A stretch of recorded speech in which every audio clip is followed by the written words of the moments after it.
Live from the Export Beer Garden studio and brought to you by Export Ultra, the beer for here. This is the Agenda podcast for October the 3rd. The Agenda podcast, the home of sporting nonsense and claptrap. Brought to you by Export Ultra. Mashallah, I have returned, Habibi. Alhamdulillah, Habibi. I'm back from my foray into the desert. I landed yesterday at about lunchtime. I'm struggling to readjust to Western life. How many people came up to you and just unloaded in Arabic to you? The first day I got there, I made sure I went and got my hair cut. I got the beard tightened there. Yeah. I got the tight fade going on. A Syrian gentleman cut my hair. Oh, either Syrian or Lebanese when it comes to the barbers in the Middle East. Yeah, Moroccan, any sort of North African, yep. Arab state, they'll sort of cut your hair and sort you out. Yep. So then, but I was in Dubai at that stage, so not a lot of Arab speakers there. Yeah. It was when I went to Oman and bought the dish dash that you see me sitting in right now, with the traditional headscarf, and straight after that, I chucked this on, walked straight out. Everyone, all of the people in the market, because they could spot my friends from a mile away, and they would say, hello to them. What country are you from? Yeah. They would just start berating me in Arabic. Like, hey, how can we rip these guys off? Yeah. Give us a hint how we can rip these guys off. You're like, It's quite funny because in Dubai, there's obviously enough Australians, and we, for all intents and purposes, when we're overseas, we are Australian. Yeah. That they could spot us, or at least my friends. And we had these guys trying to sell, perfume and shit like yes, that. yeah. And spices. And as we walk past, this guy goes, "Hello." G'day, mate. Yeah, it was the funniest impersonation of an Australian that I've ever heard. Hello. It was actually fucking terrifying. So we didn't buy anything off the Habibi there. I went over to Oman, which was like proper. The people that haven't been to Dubai, it's basically Disneyland meets Las Vegas. It's crazy. And no one there is actually from there. No. I think everyone's on the run from something. Yeah. In Dubai. Yeah. That's the feeling I get. Definitely running from something. Yeah. I think something like less than 20% of the population in Dubai are from Dubai, are Emirati. It's less. Way less than that, yeah. It might be about 10. So anyway, went over to Oman, proper Arabic country. They dubbed me Manaia Bin Rashy Al-ShitinaWadi because Did you do a shitinaWadi? Did you shitinaWadi? because I developed a rash.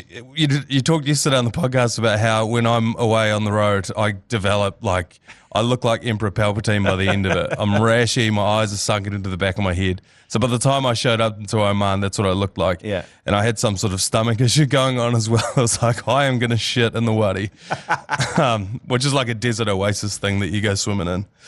So then I flew back yesterday. I'm sure you and Jerry talked about it, but that 17-hour flight is savage.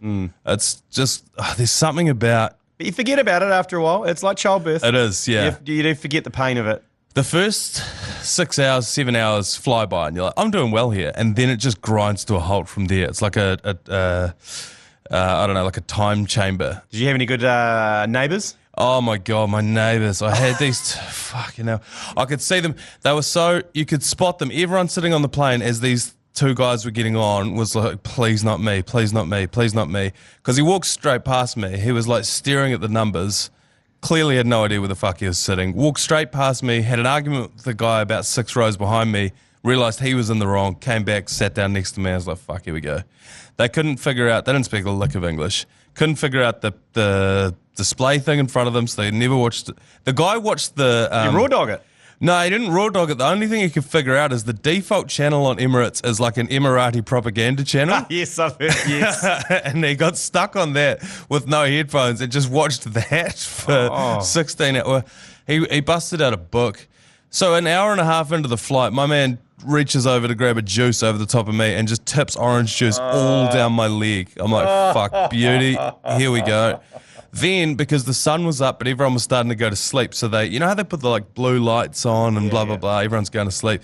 My man couldn't figure out the light, so he just opened his curtain and just blinded about 7 people. I had to explain to him how to get the light going, had to shut the fucking thing. And so then we go to about 6 hours left in the flight, we get served a meal, he tries lifting it up and eating it, and he just tips sauce again down my leg. And then what I didn't know was all over the blanket that I had to sleep in. So it wasn't until I tried picking the blanket up again that I found tomato sauce all over. I was like, fucking hell. As soon as we got off the plane, I could see these guys being like, where do we go? How do we blah, blah, blah? I was like, if I lock eyes with them, they're going to ask me to help them. And after the 16 hours they just put me through, they can get fucked. I just about had half a mind to try and get them deported.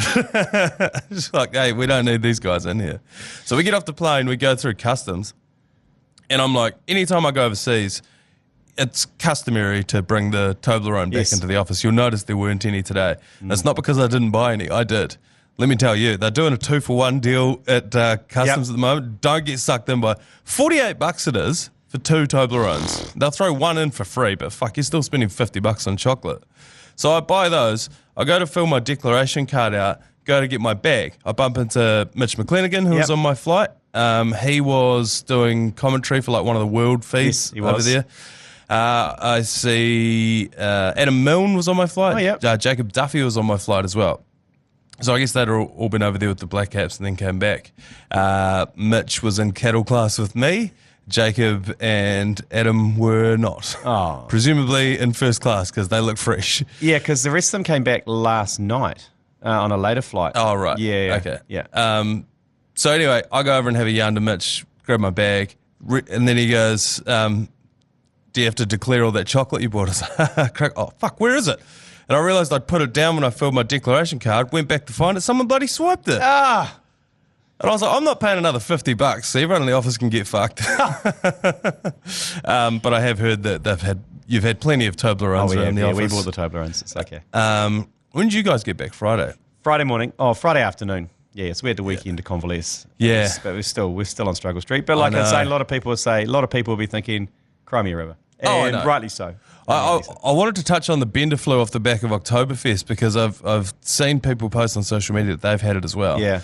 It's definitely a thing. Oh, yeah. But thankfully, in Dubai, there's very, very little restrictions on what over-the-counter medications you could buy. So I was on like weapons grade pseudoephedrine for that whole week. Did you bring some back? Yeah, I did. I got it in my bag. So I'll give you some of that as well. It's great. You can get... It's basically methamphetamine, the stuff that they've got over there. You just get methed up and you're just away. It's a miracle drug. I was outraged that we had banned it for so long. It's actually the only thing that genuinely fixes you. Yeah, the only thing that makes you soldier on. Yeah, you're away laughing. So I got home. I tried to stay up as long as I could last night. Crashed out, died. Woke up this morning, 5 a.m. Cat brought a rat into the house. Oh, there's a gift for you. Habibi, I've missed you. He missed me. Here's a giant street rat. It was a big bastard too. I don't know where he got it from or how he got it over the fence and up and into the house. But what have I missed over the last sort of 3 or 4 days? The victory lap? There was the victory lap. Oh, they're still going on Radio Hauraki. Finishes tomorrow. Yes. Oh, there's 5 laps they've done, 5 long laps. But the last lap is tomorrow. But I suppose the big news was... the Southee resignation that happened in the same hotel room as the Ross Taylor boning in Gaul in Sri Lanka before they flew out. Some demons in that hotel. But also the beef that's starting between Ireland and the All Blacks, which started with Johnny Sexpess's book, and another Irish player's weighed in saying that Rieko Ioane's a piece of shit and Johnny Sexton's the greatest gift to rugby. Yes. So it's adding some real spice to that the next game against Ireland on the November the 9th. On the Northern Tour, on the Northern Tour. So that's kind of ramping up. And this old Irish player only played 6 tests for Ireland, but he's weighed in on some shitty podcast and just basically piled in on Ioane. I saw that. So that's going to be interesting when Ioane goes on that away tour, because he's the kind of guy who's not going to go, oh, sorry, guys, sorry. Yeah. He is going to double down. Yeah, 100%. It's good. It's good for the game. Bit of storyline. This is what we complain about with rugby. I know. Like, it's so boring. We don't know the players very well. But it has to wait until a book and a retirement. This is the thing. Yeah. Like, it has to wait until a book and a retirement. They could have come out with that at the post-match press conference. Yeah, they buried it. Yeah, it just got buried that there was just a bit of to and fro. Everyone knew that Brady Retallick said 4 more years, fuckwit, to Peter Marnie. Yeah, who called Sam Cane is shit, Richie McCaw. Yeah. So we love that shit. That's what we thrive on. That's right. Everyone's like, it's a gentleman's game. It's like, come on, we need to be better than that. Fuck off. Because what did Ioane say to him? Like, enjoy your retirement. You can't do something like that. Don't miss your plane. Don't miss your flight tomorrow. Yeah, enjoy your retirement. It was a little unnecessary considering you'd just beaten him. Yeah, you know? I know. But like, if you had said it at the start of the game, hey, tomorrow, don't miss your flight, mate, and enjoy your retirement. If you say it at the start of the game, once you knocked them out, I don't know. There would have been, but there was so much tension in that game. So much tension. Like, you would be losing your mind. Even the way it finished. Yeah, that was right at the end. There was the penalty. It was a Sam. And even Johnny Sexton's still banging on about the penalty that Sam Whitelock said it shouldn't have been a penalty. Yeah, get out of here. I know, it's ridiculous. Great promo for the book though. I won't buy it though. No, I'll be buying the ACC Almanac, which is out on Tuesday. 100%. I can't even read. Is that out on Tuesday? Tuesday. It's available in all good bookstores. The ACC Almanac. So whenever athletes and we're not athletes, but whenever athletes release a book, there's always a clip that comes out of it, an excerpt. Obviously, in this instance, particularly in New Zealand, it's the what did Rico Ioane say to him thing. Sonny Bill's one was the funniest. His one was, I didn't love my wife when I married her. I was like, we haven't got a line, have we? I know. What's our one going to be? We need to find... Well, let's just say Jason Hoyt threw it on the ground when I gave it to him and said, I told you not to put that in there. And he walked off. I suppose That's it. He threw it on the ground. He didn't want it. This is the actual copy that he threw on the ground. Yeah. So there you go. There's the book that Jason Hoyt wants nothing to do with. Yeah. And it actually says it on the back. His quote says, I want to distance myself. But he literally does. I'd like to distance myself as far away from as possible from the contents of this book. And that is not, That's not a lie. That is not a lie. That quote was a joke, but when I gave him the book, he's not happy. I think he spat on it. I guess you don't get to decide yourself what the line is. Yeah, what the line is. People will find it. Yeah, the spin-off will find it. They'll let us know what it is. That's true, actually. That's true. They'll have a flick through. They'll let us know what the quote is. That'll sell us books, though. That'll sell us books. 100%. Yeah, but out Tuesday, ideal gift for Christmas. Yeah. So I know it's too early for Christmas. It is October, November. It's not too early for Christmas. It's not too early. Do yourself a favour. Great coffee table book. You can pick it up at any chapter and have a read of it. It's full of the most lunatic stories that we've been up to. There's a few lies in there, but you decide which is lie, which is fact, and which is fiction. Are we allowed to discuss the delivery we had in the office? Speaking of Christmas presents. Oh yes, the Rebel Sport BYC range. Oh man, the new bat that they're releasing this year is a backyard cricket bat, a plastic hollowed out backyard cricket bat, which I can only describe as what David Warner uses. Yeah. It's the same shape as a David Warner Kookaburra, those basically thick ass, but it's a Kiwi cricket bat. Yeah. So it's plastic, just like picture your classic plastic cricket backyard cricket bat. But it is massive. It's called the Punisher. It's called the Punisher. Punisher by name, Punisher by nature. Yeah. This is the first thing that you're going to reach for. If you are going down to the beach, if you're going down to the batch, you see this thing, you're like, my cousin, my nephew, my kid is getting cut. We got the entire BYC range actually, balls, mini bats, mini sets, the whole BYC set, which we're doing a pay it forward. So every one you buy, one goes to charity. They're going to all be available end of October at Rebel Sports. So look out for that. I'd suggest kind of Black Friday, Cyber Monday is the way to get in on those ones. They'll go pretty quick. There's a great range actually. It's tremendous. We got the swing balls. Yep, we got the little softball, the glow ball. Yep. There's the reaction ball. Have you seen that one? Which is basically shaped like a meteorite. It just bounces in any direction. Yeah. So that's quite a good one. We have got your Christmas sorted. Absolutely. I'm going to poach a bunch of that shit for my Christmas shopping, actually. All right, let's take a quick break and we'll come back with some vaguely sports adjacent shit. What's going on at New Zealand Rugby League? It's Auckland Rugby League. Auckland Rugby League. But New Zealand Rugby League have weighed in as well. Yeah. So from what I can understand, a new CEO came in, she's come from a corporate background and come in and going, okay, there's no processes, there's no governance, there's no nothing going on here at Auckland Rugby League. Auckland Rugby League, I wouldn't say wealthy, but they're not too bad off because they've got the Carlo Park Trust, which those who don't know where Carlo Park is, it's pretty much downtown Auckland. Stanley Street. They sold Carlo Park, and there's apartments on it now. So they made a wad of money. So it's where it is where the tennis kind of is, down further towards the water. Yeah. From there. So they set up a trust which has a bit of money in it. So they've got a bit of money floating around. But they've come along, and the new CEO has come along and said, this is not right. There's dodgy shit going on. There's conflicts of interest. Yeah. So she's commissioned a PwC report. Yes. Which is not cheap. And so the first thing that the current board have gone, no, that you're wasting money, blah, blah, blah.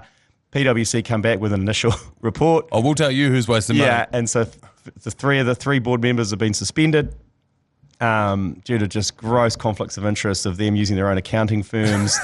One of the employees has been accused of spending $180,000 on fake invoices and credit cards and spending it at Sky City.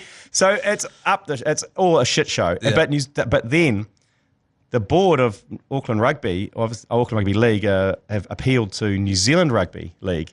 And New Zealand Rugby League have then sent a note to all of the rugby league clubs in Auckland saying that the current governance of Auckland, they're not happy with it, i.e. the new CEO, all this. Yeah. So it's an old boys club going on. Oh, definitely. And New Zealand Rugby League said that we don't believe that the current board is viable, blah, blah, blah. Yeah. Auckland Rugby League come back and go, you can't govern anything to do with us, New Zealand Rugby League. You can go fuck off. And so this battle's starting between New Zealand Rugby League, but the final PwC report, I think, has just been released, and the chairman of the board is arguing it from Auckland Rugby League, but he's the one that's using his own accounting firm to do the accounts, and tens of thousands of dollars have been billed to his own company without declaring a conflict. Yeah. It's just messy as all buggery. It's basically what you would expect from a PwC investigation into the alternative commentary collective. Oh my God. Where's the checks and balances? Yeah. That's true. But yeah, it's probably what needs to happen, because rugby league is growing massively in New Zealand, and you can't have a Mickey Mouse operation, especially in Auckland. Nah. And I think they've just been running it like that in the past. It's like, oh, it'll do. And I think this new CEO's come in from corporate background and goes, this is fucked. There's absolutely no processes, checks and balances in this organisation, which actually has quite a bit of cash. It seems to, yeah. And it also details the fuck up when they bought the Warriors and lost $4 million. Remember that? Yeah. And the chairman went out on his own, negotiated the deal and bought it without consulting the board. Like shit like that. Yeah. And then it went shit and they lost $4 million, which is quite a big amount. It's not nothing. Yeah. So apparently there's about $7 million that's gone AWOL. Yeah. Allegedly. This is very timely, because it needs to be sorted out, because, the Warriors, despite the disappointing season they just had, still on the up, you would have to say. The pendulum's still swinging up. And they just had the Dally M Awards last night. Yes. Kiwis cleaned up. The Supreme... Adam Fanua-Blake was Prop of the Year. I know he's not a Kiwi, but back-to-back Prop of the Year. Jerome Hughes was the Dally M Player of the Year, which is incredible. He will be the Kiwis halfback. He had a gun season. I think he also benefited from the fact that Cleary was out for a while. Yeah. Hines was out for a while. His own mate Munster was out for a while, so he had to really pick up there. But he's been a gun these last few years, so it's incredible to see him just poke his nose out and win it. A better podcast would know this. Other Kiwis that have won the Dally M? Did Sean Johnson win it once? Sean Johnson's never won it. He should have won it last year, but he was pipped at the post by Kalen Ponga, who's also technically a Kiwi. Yeah. The only Warrior to ever win the Dally M is Roger Tuivasa-Sheck back in 2018. Gary Freeman? Did he ever? I don't think he did. No. I don't think he did. What about Benji Marshall? Benji Marshall never won it, no. Okay, so this is quite a big deal. Yeah, I think if Benji Marshall was going to win it, it would have been that year. Was it 2005 when they won the... Behind the back. Yeah, but that happened in the grand final, the award had already been doled out. So yeah, this is huge. Stoked for Jerome Hughes. He said in his acceptance speech he never thought he was going to win this. Yeah. And, you wouldn't. He was like a second string fullback that they brought in when Billy Slater was leaving the... Storm. They were like, let's just get like 5 or 6 dudes and see if any of them can replace him. He was one of them, and then he ended up being the halfback, and he's balled out this season. Dally M, very deserving.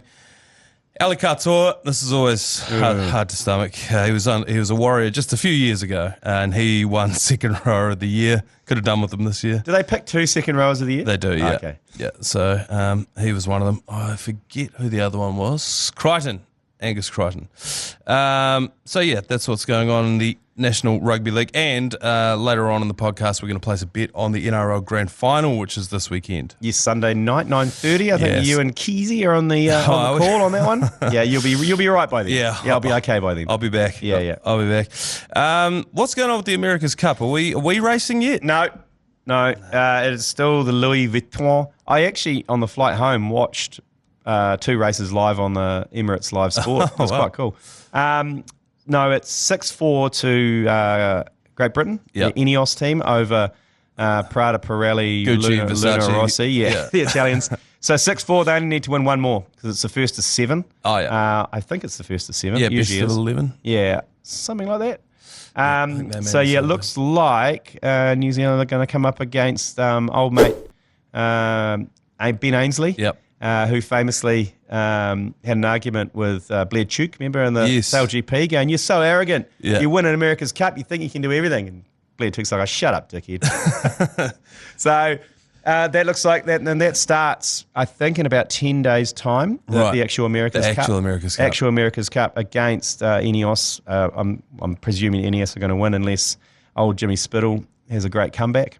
Yeah, well, it's happened before, hasn't it? Yeah, so there you go. 6-4, 1 to go, or could be potentially 3. We'll pick that back up in 10 days when it actually starts in earnest. I saw this announcement come through this morning.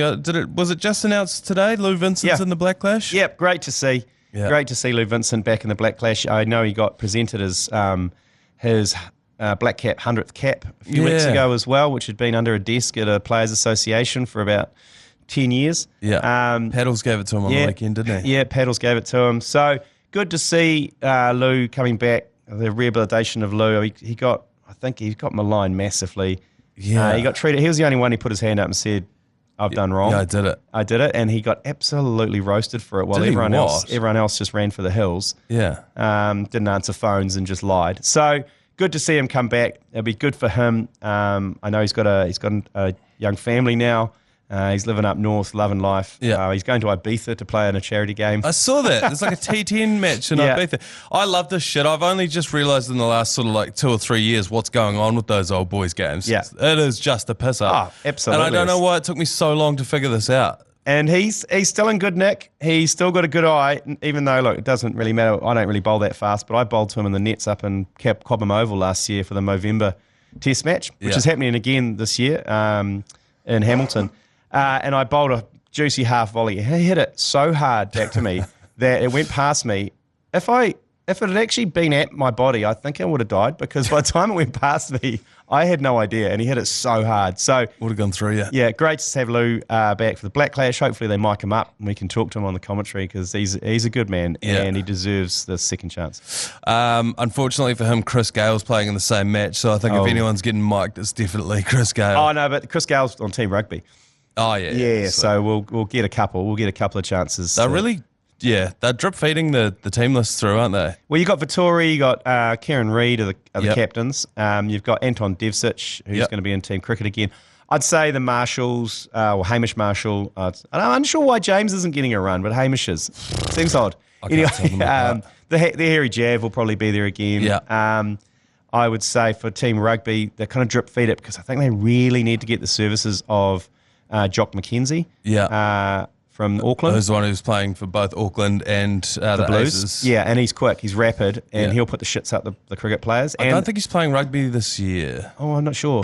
Or he's not playing cricket, one of the two. But the game's a bit later. It's Jan 19, and Super Rugby starts 2 weeks later or 3 weeks later. So we're probably not getting a Super Rugby player. Well, that's disappointing, because then you got Geordie Barrett, who we know is fairly rapid. Yeah, Ruben Love has been announced. He is playing. Oh, okay. Well, they might loosen that up a little bit. He was probably one of my favourite players last year. That catch that he took over the boundary was spectacular, but it wasn't a catch. And he did annoy people like Jason Spice, because he did the gritty afterwards, and it didn't really. And Jason Spice is a man of very simple tastes. What it was he did the gritty afterwards, and then when they interviewed him, he tried to be all humble about it. Like, oh, look, it didn't count, because my foot went over the rope, so I don't really want to talk about it. It's like, hey, this is a bullshit game. It doesn't matter. It doesn't matter. Also, you fucking did the gritty afterwards, so don't pretend that you didn't care that you did that. Yeah, I'd say Jason Spice will be back, stuff like that. He's playing for team rugby because he's a handy cricketer. What's it going to take for an ACC member to get included in one of the teams? They have actually asked us before, but it's too. That stage is too humiliating. Well, the How To Dad guy was on there. I know, and that's one of the reasons. Mind you, I'd say that I'm 100 times better than. And they've asked Jeremy a number of times, but he's the same. He's terrified that he's going to go out, face a ball, get out for a golden duck, and just get rinsed. I think what would be way worse than that would be fielding. Oh yeah, that's another thing we're terrified of, because as you get older, you just lose all depth perception's gone. Yeah, you can't really throw. Like, I used to play a lot of cricket. I used to pride myself on my catching. Now, ball goes up, I'm like, I don't know where that is. Nothing rams that point home harder than the Tradies 11 that we played at the start of the year. 11 drop catches. 11 drop catches. Obviously, I think it was closer to 15. But more than that, it was the amount of hamstrings that got torn. Abductors? Hamstrings and groins. Groins, yeah. And the poor physio that was down there. She was working. Lee Baker described her as fearless. And you would have to be to work on all those middle-aged men who, you're right, you see it, and then you can't do it. So, I don't think... No, I think maybe 10 years ago, if Black Cash had started 10 years ago, when the ACC started, I reckon there would have been a few of us that would have been into it, but just getting too old and too long in the tooth. No. So I'd stick to just bagging them behind the microphone. All right. Tickets are on sale for Black Clash. Oh, yes. So they're on sale now, by the way, and there's a party zone again, the Export Ultra Party Zone. Yeah. There's only 700 tickets available for this zone. You've got to get in quick.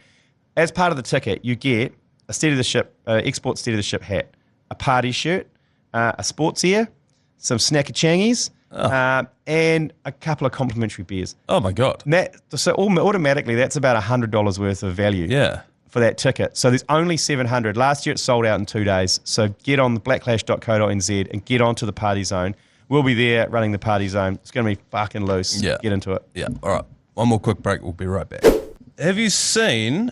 To get political for a minute, Lane, the police are seeking a waiver to charge the partner of an Australian diplomat after a 3:30 a.m. altercation. Have you seen this? Yeah, I saw that. I love diplomatic immunity. Why is that? Why is that? Well, it's usually for something that's more politically motivated, but it's not for getting fucking shit-faced and throwing hands. Yeah, it's not immunity. Diplomatic immunity is not designed for getting shit-faced and throwing hands. It's designed for other stuff, so you can't be arrested for potential espionage or they can try and coerce you because you're in a country and they will try and intimidate you with, we'll arrest you. All that kind of shit. So no, I've got immunity. You can't do that. Yeah, not this. It's to stop international incidents. Yeah, so that's why the police are applying for the immunity to be waived. So it's the husband or partner of an Australian diplomat who was out at 3:30 a.m. after the All Blacks game. Yeah. Dressed in Wallaby supporters kit as well. Yes. And then just got into a dust-up at 3:30 a.m. on Allen Street. Diplomatic immunity. I wonder how many times he's pulled that card. Oh, really? Yeah, well, that's the thing. Is this what he does? He just goes around and he's just like, no, diplomatic immunity. I can do whatever I want. Well, remember a few years ago, there was one particular embassy that racked up about 30 grand's worth of parking fines, and they pleaded diplomatic immunity. They never paid it. So can you just do whatever you want? That, pretty much.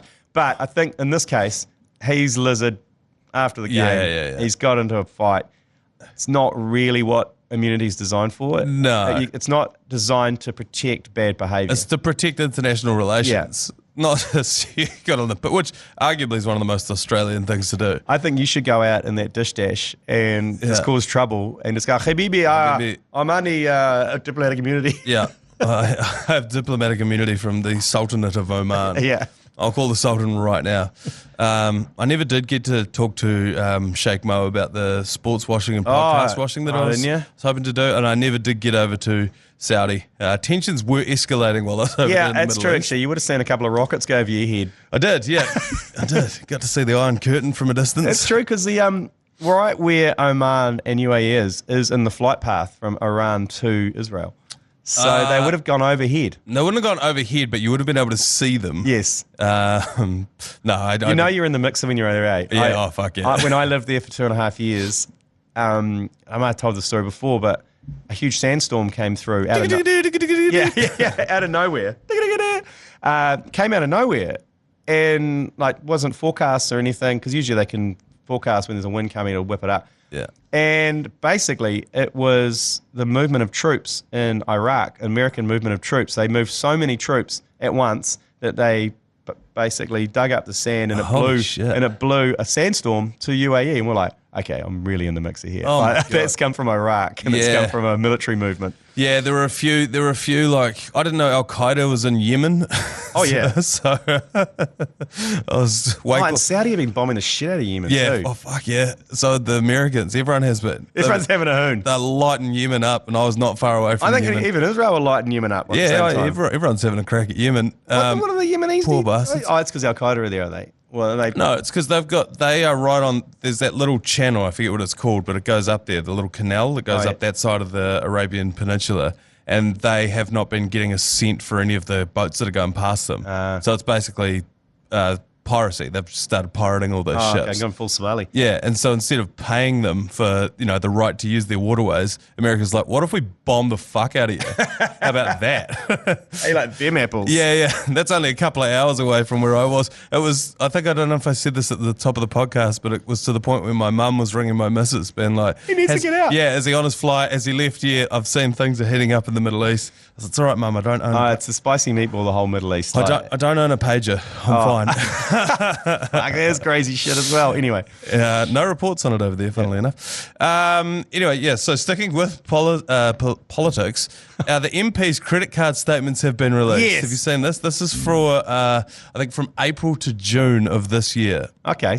And because, that's our tax funded payments, so they released the statements, the MP's credit card statements. Judith Collins spent the most. She spent $10K. That was mostly on flights and accommodation. She went over to a bunch of different stuff overseas. That's fine. I'm cool with that. She's some sort of AI minister. So she can go that's right. That's 10K is fine. Yeah, 10K is not a lot in the grand scheme of things. Chris Luxon bought a $400 harmonica from the Rock Shop here in New Zealand. What was he doing with that? Was it a gift? It was a gift for a foreign diplomat who was coming over to beat the shit out of someone on Courtney Place at 3:30 in the morning. Maybe that's why he got in a fight. The shit harmonica player. Yeah, or he was out there trying to busk with his shitty harmonica. This one caught the Sports Minister, Chris Bishop. He went to London and Switzerland. Documents show that he and a staff member travelling with him visited the fast food joint McDonald's 3 times in 3 days from March 10th to March 12th. Well, look, when you're busy and you're on the move. Yeah, that's right. A spokesperson for Chris Bishop said, the minister takes seriously his responsibility to be a prudent guardian of taxpayer money. He also really likes fast food. His waistline is proof of that. That's quite good. I like that. I do too. I'm actually quite... But I think, Chris Bishop, if you see this video, take yourself to a flash restaurant, man. I think we'd all turn a blind eye to that. We'd be fine. You go to Hitler's favourite restaurant in Munich. It's a favourite Italian restaurant. We will send you the address. Yeah, great ravioli. Treat yourself. You're overseas. Yeah, but look, I mean, good on him. It's quick and it's easy. It's nasty. He would have gone through the drive-through, grabbed himself a filet-o-fish. There is something about when you're overseas and you really don't trust any of the food, just going to Macca's and being like, look, fuck it, let's get it. That's like Joe Jury when we were in Dubai Airport. He bought the McRabia. Oh, what's involved in that? He didn't know. He didn't like it. I'll tell you what's not bacon. No, there's a lot of lamb in it. A little lamb and beef. Beef bacon. Have you ever tried beef bacon? You probably would have if you lived chicken over there. bacon. I've tried chicken bacon. That's trash. Yeah. I was trying to figure out why. I was like, that's why they don't eat bacon over here, of course.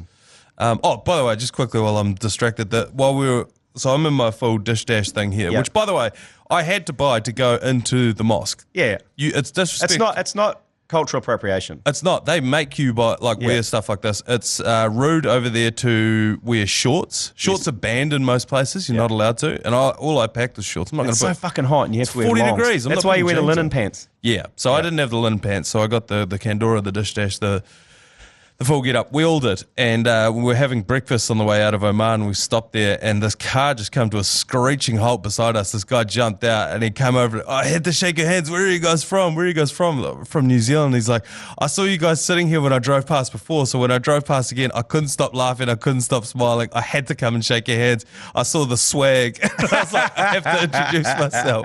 It was just four of us, like clearly Westerners, sitting there just. Was he a local? Yeah, Omani? local Omani dude. Just I thought he's here to put the hard sell on us, and he wasn't. He just sort of saw the swag, could not stop laughing, could not stop smiling. He's like, you imagine if you're in New Zealand, you went past and you're all dressed as Māori warriors, or even just shorts and jandals, stubbies and a singlet, and it's just like quite clearly three Arab dudes. You're like, baby. I got to introduce myself. But anyway, yeah, shout out to Chris Bishop. Treat yourself next time you go overseas, mate.